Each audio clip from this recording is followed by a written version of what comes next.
you mentioned that this was a lesson you learned while playing Amber Heard, that you just can't respond to the nastiness because it is a losing battle. Was your relationship with social media and trolls, was it different before you played Amber Heard?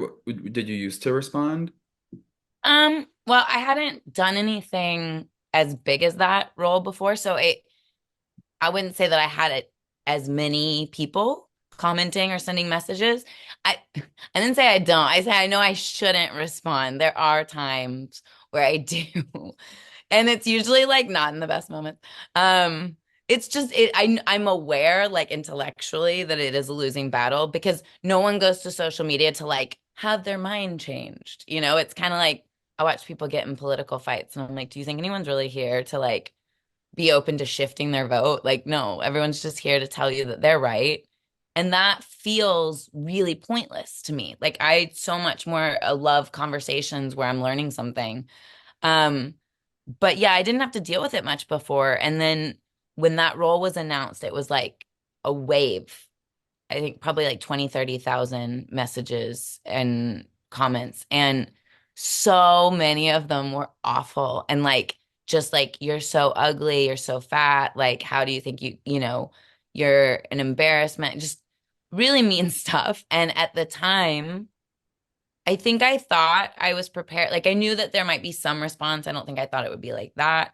But you can't really prepare for that, I went into a very dark place for a few days and my poor manager was like calling me. Um but then you come out of it, because like you have to go through, I think with anything, like you can only take steps towards authenticity if you're brave enough to be vulnerable and put it all out there. So I think with anything, like you have to go through the fear, you have to go through the anxiety, and it gets less and less the more you do it. But what you find on the other side is that it doesn't really matter. I had to deal with a lot of my internalized homophobia when people would call me gay because I was like, but I don't really feel like I feel like I'm like queer, pansexual, bisexual, whatever you want to call it. But I realized that like my aversion to the label, it had to do with my own healing that I hadn't done, my own internalized homophobia. And then once I did that work, like you could call me anything. Like I don't really care at this point, because I know who I am. So it was a really good lesson for me. It was a difficult lesson for me. Yeah, do you think that the people who came for you after the Amber Heard movie was announced, were they Johnny supporters who just hated anything having to do with Amber Heard, or were they people who thought you weren't right to play Amber Heard, or was it both? I think it was both. I think, look, and what I will say, it, it was really soon after the trial that the movie was announced. And I understand people feeling that kind of tinge of like, it feels sensationalized. And if someone had said that, I would have been like, totally, I get it. Um, but I think, perhaps that lent to some of the feelings that were expressed. But I think, there were a lot of Johnny supporters, yes. And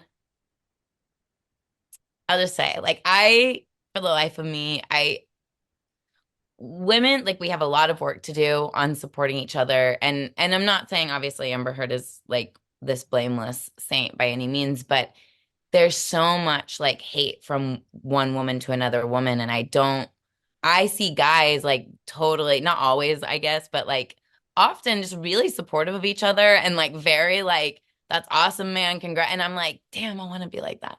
Um, and I think there were a lot of Johnny supporters, which, they have their feelings. I think it felt very personal to a lot of people. People spent a lot of time watching this trial and were very personalized, I think would be the better word. Like the experience was very personalized for them. So I think they probably felt like, maybe a closer connection to it. Now, obviously, that child took the world by storm. It felt like we were watching everything in real time. How would you describe your relationship to the news cycle of the trial? And I'm assuming all that footage helped you as you were preparing to play Amber. Yeah, it was like the biggest gift you could ever get as an actor because um, you know, I don't know about you, but like I'm my rawest at like 4 a.m. when I'm arguing with my significant other. So like to get tapes of people doing that, it's because you revert back to like all of your childhood wounds. Like they all come out. Like all of your issues, all of your, you can see them in those moments because we're afraid, we all want to be loved. We all like don't want to be abandoned. Like we get so scared as human beings and then we act from that place. So I hadn't seen the trial when I first got asked to audition. I actually didn't watch it. I was filming another movie and they were watching it at the house we were filming at. The woman that owned the house was, and she was talking to me about it, and I was just like, this just seems so weird to me. Like I didn't get it, partially because, Amber was in her 20s when this, not when the trial took place, but when most of, the relationship took place. And I was really thinking like, damn, like if someone had followed me around with a camera in my 20s in my relationship, like people would think I was a monster, So I just said some of the meanest shit and did some of the most like unhealed. I mean, in my last relationship, like I've done some unhealed stuff. And fortunately no one was right there with a audio recorder. But when I got the audition, I was like, oh, I haven't watched any of this. And so I asked my friends to tell me about it first because like the audition was really soon. And then I watched the parts of the trial that the audition were for. And then I knew at that point that I was like one of the, whatever they want to call it, like the final people that they were considering. So I did start because it was a lot of stuff to watch. It was like months of people's lives.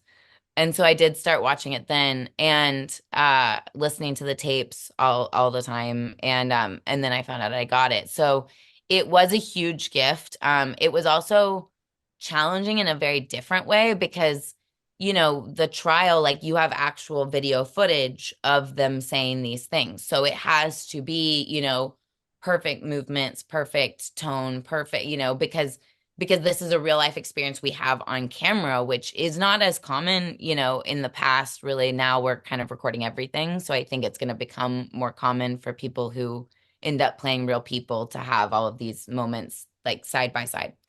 And then you had the recordings where it was like you didn't have the video, but you had the audio. So it was like trying to kind of find the authentic body movements to the tonality of, so it was, and then you had the moments that were completely fictionalized, or based on real accounts, but like we didn't have audio or video. So it was a really interesting experience in a lot of ways, acting wise. What do you feel you learned about Amber by giving yourself that crash course in watching all the videos, listening to all the audio files? Like what did you learn about her? I think that one of the reasons that and I mean this is going to be my interpretation, but I think that one of the reasons why like I was hesitant to do the role, but at the same time excited in a way because I felt like I really related to her, especially in listening to the audio tapes of their arguments because I grew up in Tulsa, Oklahoma, which is similar vibes, part of the country to, where she grew up in Texas. And then I grew up bisexual and in a very, Bible Belt area.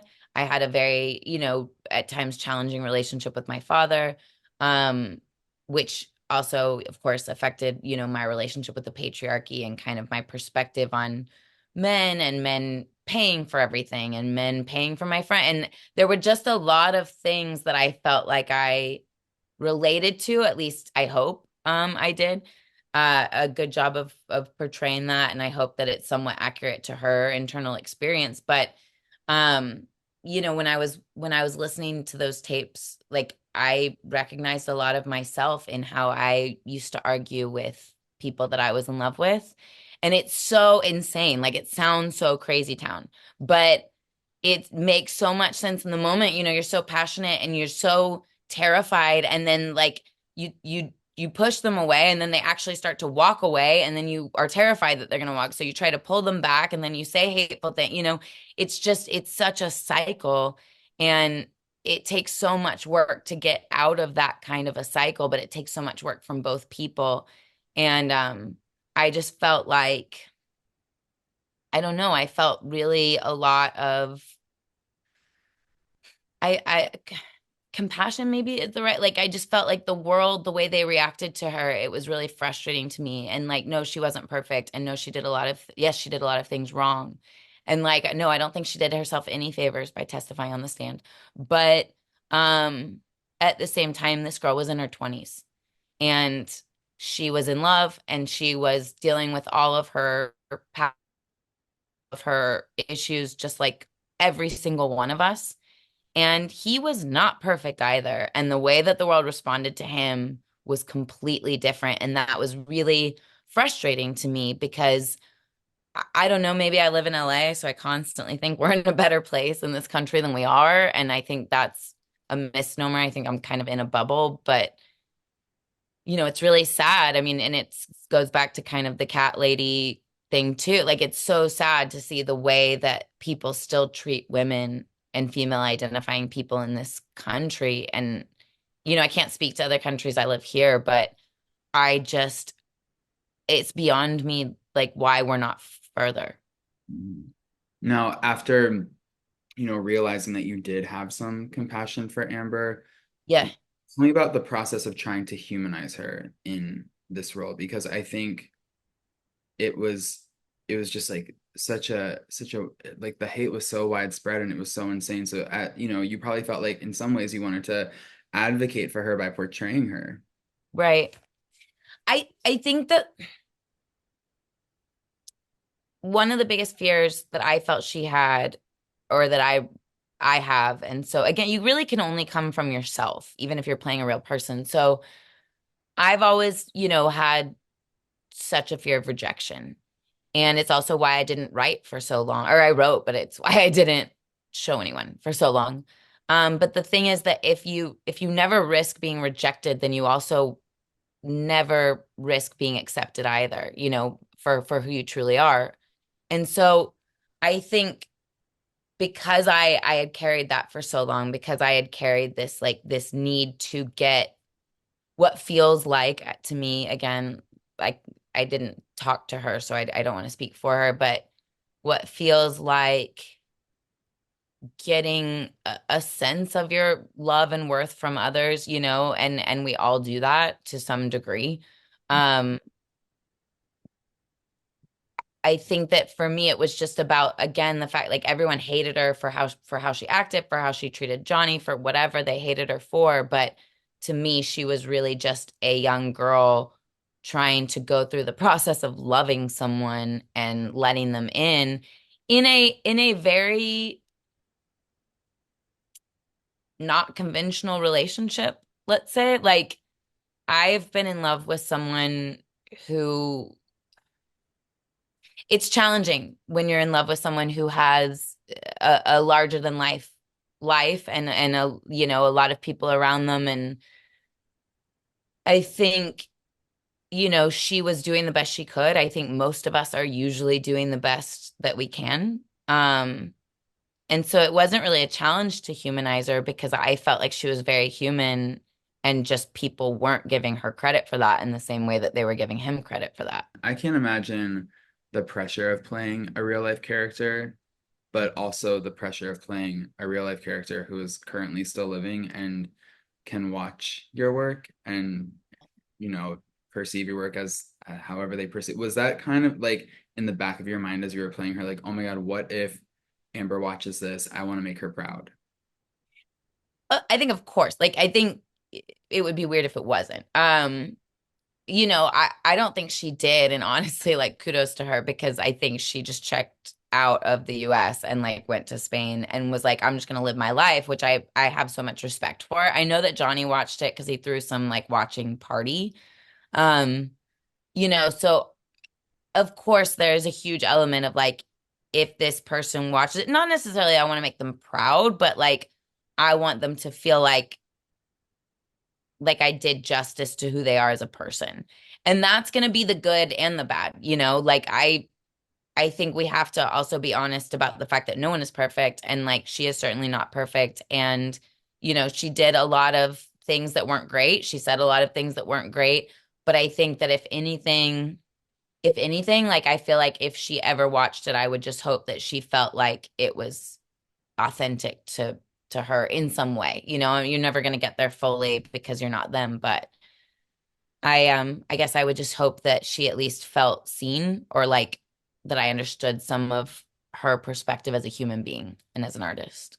How did it feel as an actress to know that Johnny watched your performance? That must have been a really interesting feeling after inhabiting the role of Amber and feeling like somewhat of an advocate for her to know that Johnny watched that. Was that an interesting feeling? You know, I think that I had a lot of feelings about that relationship at the time, so I was just kind of like whatever. But I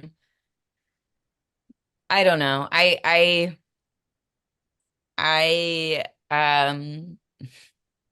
I have a lot of thoughts on him in general, but I great. I hope he enjoyed it.